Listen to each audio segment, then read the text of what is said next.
দর্শক মন্ডলী, আজকে দেখাতে নিয়ে যাচ্ছি shipping and holding plant Kaptai Karnaphuli paper mill কিভাবে যে ধ্বংসের শেষ পর্যায়ে চলে গেছে তা আপনাদের মাঝে কিছুটা বর্ণনা দেব।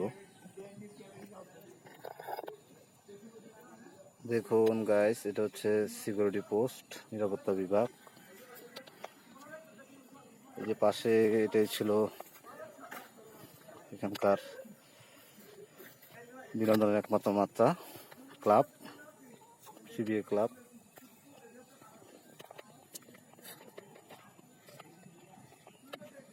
আপনাদেরকে নিয়ে যাচ্ছি এরিয়ার ভিতরে। দেখুন এখানকার স্টাফরা এখানে বসবাসরত ছিল, সবগুলাই বাসস্থান ছিল, এখন নাই। অনেকগুলাই উচ্ছেদের তালিকায় পড়ে গেছে।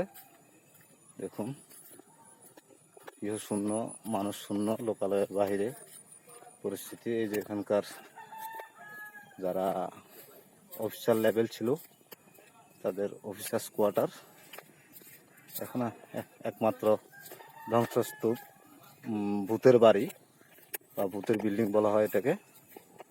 দেখুন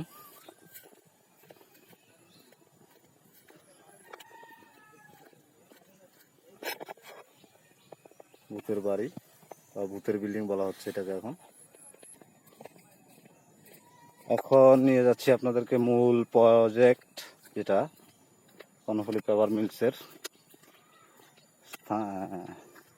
অভ্যন্তরীণ নদী থেকে যে বাসগুলো চালিয়ে চালিয়ে আসতো এবং যেখান থেকে রোডার সাহায্যে এগুলাকে হোল্ডিং প্ল্যান্টে এনে এটাকে ছিড়াইতো, সেই প্রজেক্টটা দেখাবো। জাস্ট নমুনা। একটা সরকারি প্রতিষ্ঠান কিভাবে যে ধ্বংসের খাতে মানে শেষ চূড়ায় চলে আসে, এই প্রতিষ্ঠানগুলো দেখলে বুঝবেন। এগুলা পাকিস্তান স্বাধীনতা যুদ্ধের পরে এগুলা ব্যয়বহুল, বাংলাদেশে একমাত্র কর্ণফুলী পেপারস এটাই বৃহত্তর, কিন্তু এখন ধ্বংসস্তূপে পরিণত হয়েছে। যার ফলে দেখুন এখানে বাস চিরানো, বাস গুঁড়া হইয়া পড়তো। বিশাল বিস্তীর্ণ এলাকা।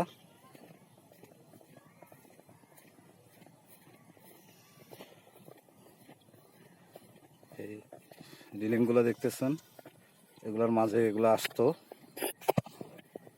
দূর থেকে। দেখেন নিজস্ব ট্রান্সফরমার, নিজস্ব মিটিং, নিজস্ব জায়গা। কিন্তু কেন আজ সরকারি প্রতিষ্ঠান বাংলাদেশ থেকে বিলুপ্ত হয়ে যাচ্ছে? আদমজি জুট মিল, পরবর্তীতে হচ্ছে কর্ণফুলী পেপার মিল, এগুলা আমাদের দেশের সম্পদ, রাষ্ট্রীয় সম্পদ ছিল। তারপর বিএফআইডিসি ট্যাক্স, ধাপে ধাপে একটা একটা করে দেশ কোথায় চলে যাচ্ছে, কোন খাতে আমরা যা দাঁড়াচ্ছি। বিশ্বের আনাচে কানাচে প্রত্যেকটা দেশ উন্নত হচ্ছে আর আমাদের অবনতি হচ্ছে। এটার কারণ কি আপনারাই বলুন, কমেন্টে জানাবেন। দেখুন নিজস্ব ক্রান, সব কিছু নিজস্ব ছিল।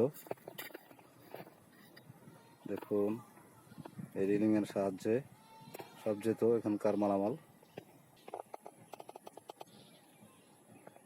নিজস্ব ট্রান্সফরমার বসানো ছিল। দেখুন এখানকার অফিস আদালত, যেটা কার্যালয় ছিল, সিকিউরিটি পোস্ট, এখন শুধু ধ্বংসস্তূপ।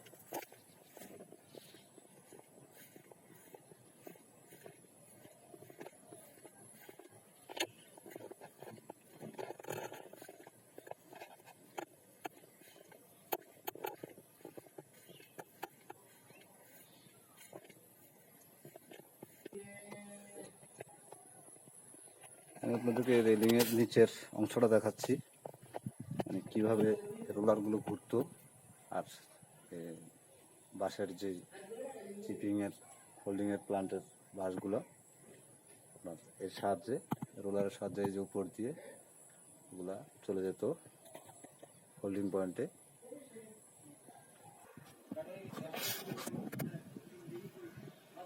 দেখুন গাইস, এই যে রিলিংয়ের লোডারগুলো দেখছেন, ওই নদীপথ থেকে যা মালামাল আসতো সব এই হোল্ডিং প্ল্যান্টে চলে যেত।